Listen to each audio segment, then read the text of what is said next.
Governor Cuomo wades into the Middle East conflict with an executive order opposing the Palestinian-backed economic boycott of Israel. Jewish leaders asking the federal government to do the same. CBS 2 political reporter Marcia Kramer has a story.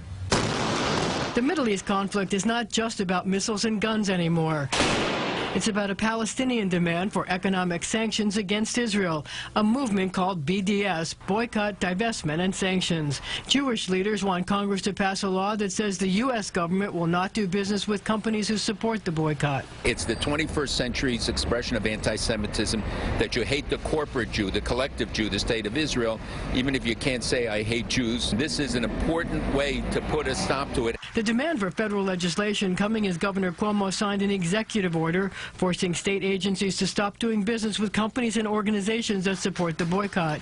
He says it's worse than Palestinians who dig tunnels into Israel to smuggle weapons. You are dealing with an enemy who is obsessed and single-minded. And as frightening as those tunnels are, and as radical as the mindset and obsessive as the mindset that built those tunnels, this BDS movement is in many ways more frightening.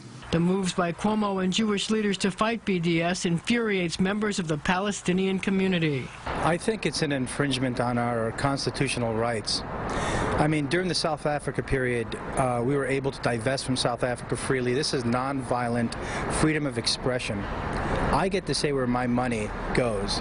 I get to say how I feel about governments or issues around this nation or others. Senator Charles Schumer supports a bill in Congress that authorizes local governments to divest from companies that engage in BDS. But it's important to remember that Israel's safety is always at risk. Several other states have moved to support Israel and have stopped doing business with companies that support BDS. But Governor Cuomo's move has a huge symbolic and political effect because New York has the largest number of Jewish residents outside Israel.